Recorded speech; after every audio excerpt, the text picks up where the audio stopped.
주제표 우리 감사 캠페인 같이 하겠습니다. 감사의 씨를 뿌려 행복의 열매 맺는 교회, 감사의 향기가 되겠습니다.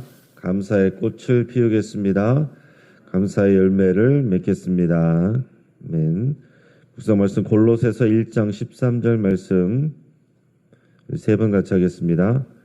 그가 우리를 흑암의 권세에서 건져내사 그의 사랑의 아들의 나라로 옮기셨으니, 그가 우리를 흑암의 권세에서 건져내사 그의 사랑의 아들의 나라로 옮기셨으니, 그가 우리를 흑암의 권세에서 건져내사 그의 사랑의 아들의 나라로 옮기셨으니. 아멘. 하나님께서 오늘 우리에게 주신 말씀은 마가복음 9장 30절에서 37절까지 말씀입니다. 자, 오늘 본문을 통해서 동상이몽 이런 제목으로 말씀의 은혜를 같이 나누겠습니다. 여러분, 1990년대 초반부터 농촌 총각 살리기, 또 결혼시키기 이런 사업의 일환으로 또 우리 국제 결혼이 장려가 됐습니다. 일부 지방 자치단체들에서는 이 국제 결혼 커플에게 1인당 수백만 원씩 주는 이런 지원 정책도 펴고 있습니다. 하지만 현재 또 좋은 점도 있지만 또 국제 결혼 피해 사례도 많이 보고되고 있습니다. 또 베트남 신부와 결혼한 한 남자는 결혼한 지 일주일 만에 그 신부가 도망갔고, 또 수소문해 보니까 베트남 남자와 아이 낳고 잘 살고 있다라는 것을 알게 됐다면서 또 이혼 절차를 도와달라는 그런 글을 인터넷에 올리기도 했습니다. 자, 결혼을 하면서 남편은 행복한 가정을 꿈꿨지만 여성은 한국 국적만 취득해서 도망가려는 생각을 하고 있었다라는 겁니다. 참 슬픈 일이죠. 그야말로 이것을 동상이몽이라고 할 수 있습니다. 동상이몽은 같은 침상에서 다른 꿈을 꾼다라는 뜻입니다. 자, 그런데 예수님과 제자들도 마찬가지입니다. 동상이몽이었어요. 갈릴리 사역을 마치고 예루살렘으로 올라가는 예수님과 제자들은 늘 같이 다녔지만 서로 다른 꿈을 꾸고 있습니다. 자, 예수님은 고난받고 십자가에서 죽으실 것을 생각하고 계신데, 제자들은 누가 더 높은 자리에 올라갈 것인지를 가지고 다투고 있습니다. 단지 성경 속의 제자들만의 문제가 아닙니다. 지금 사순절을 지나는 우리도 예수님을 따라가는 마음이 아니라 전혀 다른 동상이몽을 꾸고 있는 것이 아닌지 우리가 잘 묵상할 수 있기를 바랍니다. 자, 예수님은 제자들에게 제자도를 가르치십니다. 우리 30절에서 32절까지 말씀을 우리 같이 읽겠습니다. 그것을 떠나 갈릴리 가운데로 지날새 예수께서 아무에게도 알리고자 아니하시니, 이는 제자들을 가르치시며 또 인자가 사람들의 손에 넘겨져 죽임을 당하고 죽은 지 3일 만에 살아나리라는 것을 말씀하셨기 때문이더라. 그러나 제자들은 이 말씀을 깨닫지 못하고 묻기도 두려워하더라. 아멘. 자, 예수님은 이 변화산 근처를 떠나서 이 갈릴리 가운데를 지나시게 됐습니다. 자, 예수님은 지금까지 갈릴리를 중심으로 이 동쪽과 북쪽 지역을 이렇게 순회하시면서 전도하셨습니다. 그리고 이제는 갈릴리 남쪽인 유다 지역 이 예루살렘으로 가실 겁니다. 자, 예루살렘으로 가시는 여정에서 저 북쪽에서부터 지금 다시 갈릴리에 잠시 머무시고 있습니다. 자, 그런데 예수님은 제자들에게 예수님이 갈릴리에 오셨다는 그 소식을 알리지 말라 이렇게 말씀하셨습니다. 그리고 조용히 머물다가 예루살렘으로 가려고 하셨습니다. 여러분, 왜 그러셨을까요? 예수님이 사역에 지치셨기 때문에 그랬을까요? 자, 예수님은 지금 무리들을 향한 사역보다는 제자들을 가르치는 사역에 집중하고 계십니다. 자, 이제 예루살렘으로 예수님이 올라가시면 예수님은 십자가에 달려 죽으실 겁니다. 예수님은 그 예수님의 십자가 죽음, 부활, 승천, 그 이후를 준비를 하고 있는 겁니다. 예수님이 언제까지 계속해서 여기 남아서 사역하실 게 아니라 이제는 제자들이 그 예수님의 사역을 감당을 해야 됩니다. 그래서 지금 무리들을 만나는 게 중요한 게 아니고 제자들에게 그 사명을 확실하게 알려주시고 제자도에 대해서 잘 가르쳐 주시는 게 중요하다라는 얘기입니다.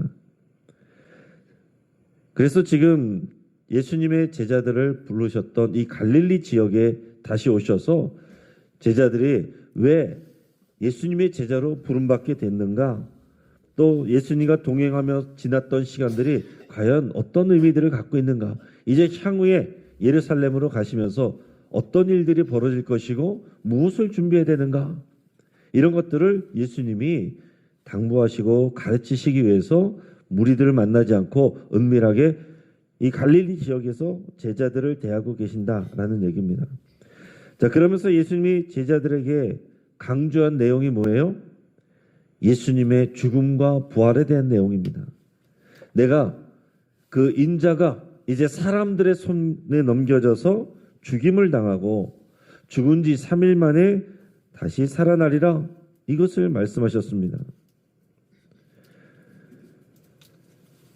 이것을 말씀하신 것은 이 부활 예고가, 죽음과 부활 예고가 정식으로는 두 번째입니다. 자, 처음에는 가이사랴 빌립보에서 또 예수님이 내가 누구냐라는 것을 제자들에게 물으시고는 그때 말씀하셨습니다. 그리고 비공식적으로 두 번째 말씀하신 것은 변화산에서 내려오면서 3명의 제자들에게 이 일을 내가 죽은 자 가운데서 살아날 때까지 말하지 말아라, 그렇게 말씀하셨어요. 그리고 지금 이 공식적으로는 이 제자들을 모아놓고 갈릴리에서 그걸 말씀하셨습니다. 내가 인자가 사람들의 손에 넘겨져서 죽을 것인데 그러나 사흘 만에 다시 살아나리라, 이것을 말씀하십니다. 지금 예수님에게 있어서 가장 중요한 사역이 이 십자가 죽음입니다. 하지만 사흘 만에 부활하실 거예요. 예수님의 십자가 죽음과 이 부활이 기독교 신앙의 핵심입니다. 예수님은 이를 위해서 이 땅에 오신 거예요. 산 위에다 초막 짓는 것이 중요한 일이 아닙니다. 누가 높은 자리에 올라가느냐, 이게 중요한 것이 아닙니다. 예수님의 십자가 죽음 그리고 그 부활 생명, 이게 가장 중요한 거예요. 그래서 예수님의 제자들은 자기를 부인하고 자기 십자가를 지고 예수님을 따라가는 게 중요한 것입니다. 하지만 제자들은 이 말씀을 깨닫지 못하고 있어요. 예수님의 말씀을 못 들어서 모르는 게 아닙니다, 여러분. 예수님의 말씀을 받아들일 믿음이 없는 것입니다. 오늘 이 시대에도 많은 설교자들의 설교가 있고 우리가 수시로 언제든지 주의 말씀을 들을 수 있지만 다들 똑같은 메시지를 듣는 게 아니에요. 지금 제자들의 이해 속에서는 메시아가 죽는다, 이걸 받아들일 믿음이 없는 것입니다. 이해가 되지 않는 거죠. 우리가 그럴 만하다고 생각이 됩니다. 그들이 알고 있는 성경 말씀에서 메시아가 와서 그 모든 것을 회복시키고 그리고 하나님의 백성들을 신원한다는 내용이 있지, 이 메시아가 죽는다, 이것을 생각을 못했다는 얘기입니다. 물론 분명히 이사야서 53장 같은 데 보면은 고난받는 하나님의 종에 대해서 나옵니다. 분명히 말씀이 있지만은 그것을 충분히 이해할 수 있는 그런 이해와 믿음이 없었다는 거예요. 그래서 제자들은요, 예수님이 이런 말씀을 들으면서도 애써서 외면하는 겁니다. 제자들은 예수님의 말씀을 깨닫지 못하면서 그러면은 어떻게 해야 됩니까? 더 자세히 물어봐야 되잖아요. 도대체 그게 무슨 말씀입니까? 예수님이 죽는다는 게, 사람들의 손에 넘겨져서 죽는다는 게 무슨 말이고 또 부활한다는 건 또 무슨 말입니까? 자세히 물어봐야 마땅한데 성경에 보면 제자들이 잠잠했다, 아무도 물어보지 못했다라는 겁니다. 묻기도 두려워하더라. 이 말씀을 깨닫지 못하고 묻기도 두려워하더라. 깨닫지 못했으면 물어봐야 되는데 묻기를 두려워하는 거예요. 뭘 두려워하는 것일까요? 먼저는 그들이 듣고 싶지 않은 말을 들을까 봐 묻지 않는 것입니다. 지금 예수님이 자꾸 죽는다고 그러시는데 자꾸 넘겨진다 그러고 고난받는다 이런 말씀을 하시는데 그걸 받아들이고 싶지 않은 것입니다.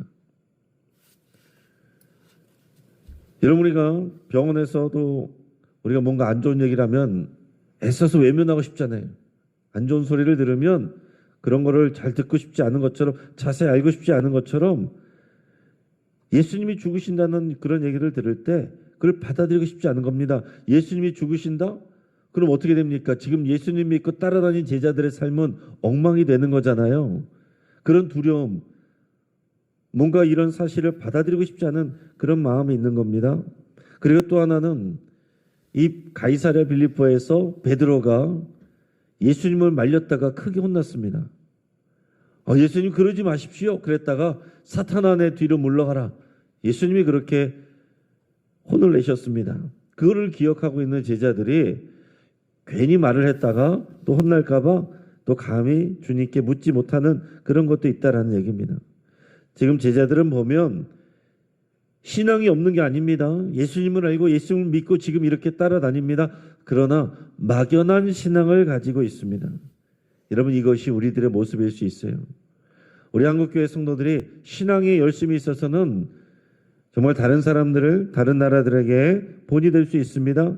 그러나 많은 경우에 막연한 신앙을 갖고 있는 경우가 많다라는 얘기입니다.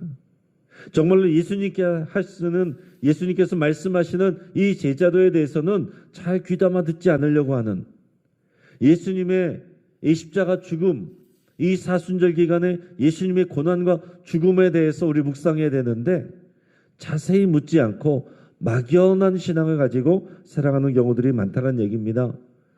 내게 부담스러운 말씀들은 대충 듣고 흘려보내고, 내가 좋아하는 말씀, 내가 듣고 싶은 말씀에 대해서는 귀를 반짝 열고 듣는 이런 막연한 신앙, 이런 모습들이 한국교회 안에도 얼마든지 많이 있을 수 있습니다.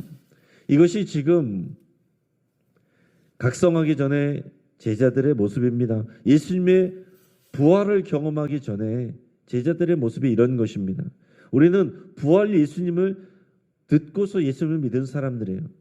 우리는 부활 이전에 제자들의 모습을 따라가서는 안 되는 사람들입니다. 우리는요, 우리 스타일이나 우리 계획이 아니라 제자도를 따라서 신앙생활해야 되는 사람들이에요. 자, 이어서 이 갈릴리 가버나움 베드로의 집에 이동했습니다. 거기에 머무실 때에 예수님은 이제 제자들에게 질문하십니다. 자, 너희들이 오는 길에서 서로 토론한 것이 무엇이냐? 지금 이제 이동하는 중에 제자들이 서로 옥신각신을 하면서 막 싸우고 있었습니다. 예수님이 모른 척하고 있었던 거예요. 그리고 집에 들어가서 제자들을 불러서 어떤 내용으로 너희가 이렇게 서로 토론하고 논쟁하느냐? 자, 이 토론한다는 말은요, 그들이 진지하게 상의했다는 얘기가 아닙니다. 다퉜다는 거예요. 그러나 제자들은 아무 말도 하지 않고 침묵했습니다. 사실 그들은 누가 크냐? 이 주제 가지고 서로 다투고 있었기 때문에 그렇습니다. 그들은 지금 예루살렘에 올라가면 예수님이 세운 나라, 그것을 기대를 하고 있습니다. 그때에 누가 예수님 다음에 높은 자리에 올라갈 것이냐? 누가 공이 더 많으냐? 누가 성골이고 누가 진골이냐? 그것 따지는 것입니다. 특히 그 앞전에서 어떤 일이 있었습니까? 예수님은 베드로, 야고보, 요한 3명만 데리고 변화산에 올라갔었습니다. 그리고 밑에 남아있던 9명의 제자들은 귀신을 쫓아내주지 못하고서 지금 곤혹을 치르고 있었어요. 그 예수님의 3명의 제자들은 뭔가 좀 특권을 갖고 있는 것 같고, 남은 제자들은 그렇지 못한 것 같고, 그들 사이에서도 뭔가 이 층이 달라지고, 그러면서 우리들은 이런 특권이 있는 사람들이다. 아니다, 우리는 똑같다. 그러면서 서로 누가 공이 있느냐, 누가 더 예수님과 가까이 높은 자리에 올라갈 것이냐, 그거 가지고 서로 싸우고 있었다라는 얘기입니다. 자, 35절에서 37절까지 말씀을 우리 같이 읽겠습니다. 예수께서 앉으사 12제자를 불러서 이르시되 누구든지 첫째가 되고자 하면 뭇사람의 끝이 되며 뭇사람을 섬기는 자가 되어야 하리라 하시고, 어린아이 하나를 데려다가 그들 가운데 세우시고 앉으시며 제자들에게 이르시되 누구든지 내 이름으로 이런 어린 아이 하나를 영접하면 곧 나를 영접함이요 누구든지 나를 영접하면 나를 영접함이 아니요 나를 보내신 이를 영접함이니라. 아멘. 자, 예수님이 자리에 앉으신 후에 제자들을 부르셨습니다. 그리고 그들에게 말씀을 하십니다. 자, 누구든지 첫째가 되고자 하면 무사람의 끝이 되어야 된다. 높은 자리에 가고 싶어하는 사람은 가장 낮은 자리에 가야 된다. 그리고 그뿐만이 아니라 낮은 사람들을 섬기는 자가 되어야 된다. 그렇게 말씀하셨습니다. 그리고 나서 예수님은 어린아이 하나를 데려다가 제자들 사이에 세우셨습니다. 그리고는 그 아이를 따뜻하게 안아주셨습니다. 오늘 성경에 보면 그냥 데려다가 세워놓고 가라 그런 게 아니고 그 아이를 따뜻하게 안아주셨어요. 지금 섬겨주는 모습을 보여주는 겁니다. 그 당시 어린아이는 사회적으로 가장 낮은 위치에 있는 약자입니다. 사회적 약자. 그 대표로서 어린아이를 데리고 온 거예요. 자, 현대에 와서는 지금 아이들이 상전이죠. 아이들이 상전입니다. 워낙에 아이들이 적고 또 귀하게 자라다 보니까 아이들이 어른보다 더 대접받는 그런 경우들도 있습니다. 하지만 일반적으로 여전히 어린아이들은 사회적으로 낮은 위치입니다. 대우를 받지는 못합니다. 자, 어떤 사람을 상대하느냐가 곧 그 사람의 사회적 위치를 나타냅니다. 사회적으로 힘 있는 사람, 높은 사람, 돈 있는 사람, 그런 사람들하고 어울리고 그런 사람들을 대접하고 그런 사람들과 같이 다니는 사람은 더불어서 그런 사람들하고 가까운 사람, 그런 사람들과 비슷한 사람, 이런 높은 대접을 받기 마련이죠. 자, 사람들은 힘 있고 사회적으로 높은 사람들을 섬기는 것을 특별한 명예로 여깁니다. 하지만 어린아이들을 섬기고 돌보는 일, 이런 것은 하찮은 일이라고 생각합니다. 아랫사람들이 맡아서 하는 일, 이렇게 생각하는 경우가 많습니다. 일반적으로 사람들은 서열이 낮은 사람이 하는 일이라 이렇게 생각을 하죠. 하지만 예수님은 어린아이처럼 사회적 위치가 낮은 자를 영접하면 곧 예수님을 영접하는 것이고 예수님을 영접하면 하나님을 영접하는 것이다 라고 그랬습니다. 그러니까 이 어린아이 같은 사회적 약자를, 낮은 자를 섬기면 그것이 곧 하나님을 섬기는 일이다. 그 사람이 바로 하나님 나라에서 높은 자리에 차지하는 사람이다. 그걸 말씀하는 겁니다.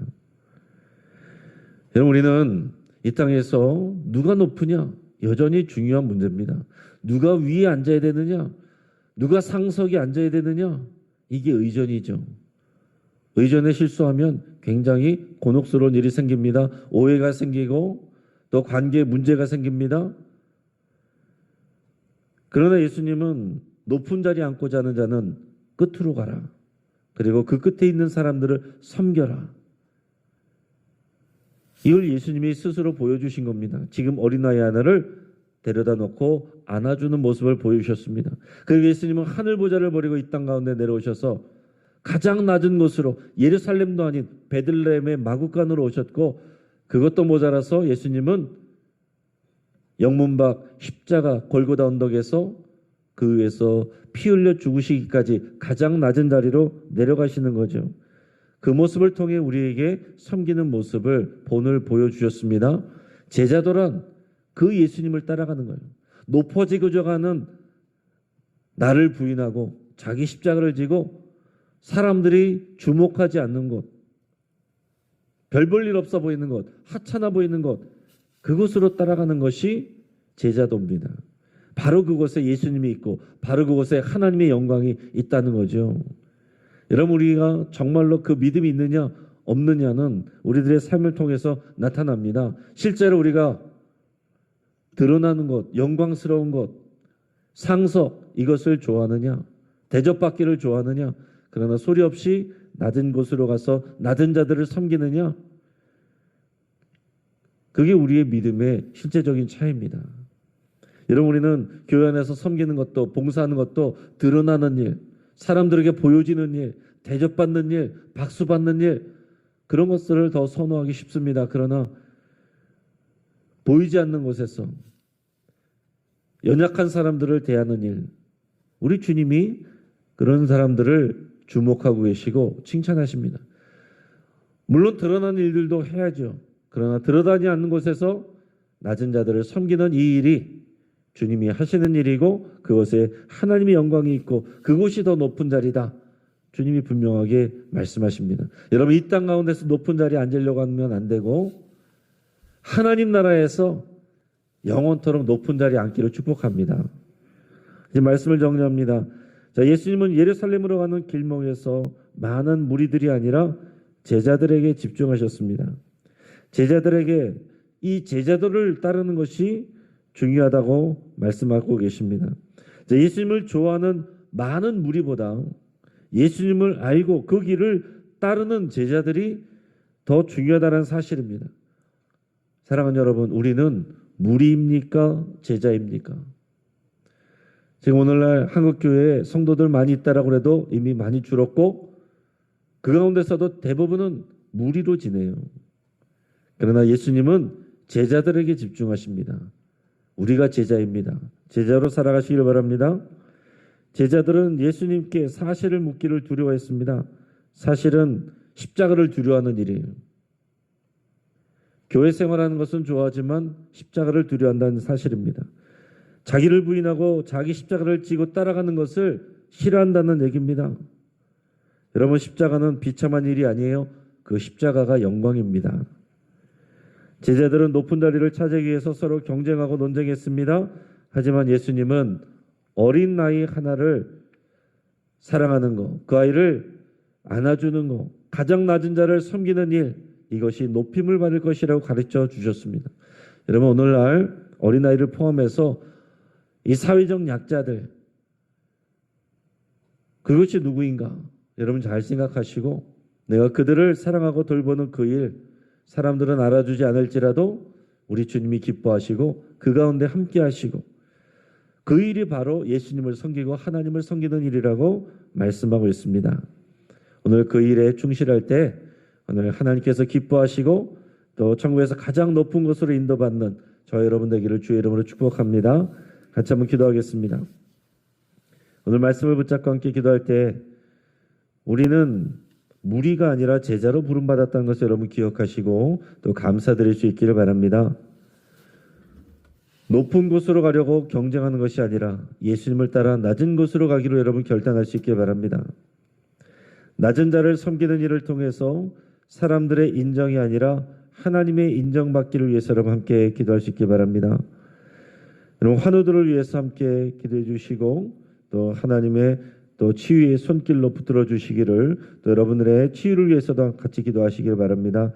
또 오늘부터 시작하는 영신 늘 푸른 어르신 대학을 위해서 함께 기도하고 또 이것이 낮은 자를 섬기는 또 주님의 일이 되기를 위해서 함께 기도하겠습니다. 또 수요 예배를 위해서 기도해 주시고 또 이 사순절 기간에 더욱 예수님을 알아가고 십자가를 사랑하기를 위해서 함께 기도하겠습니다.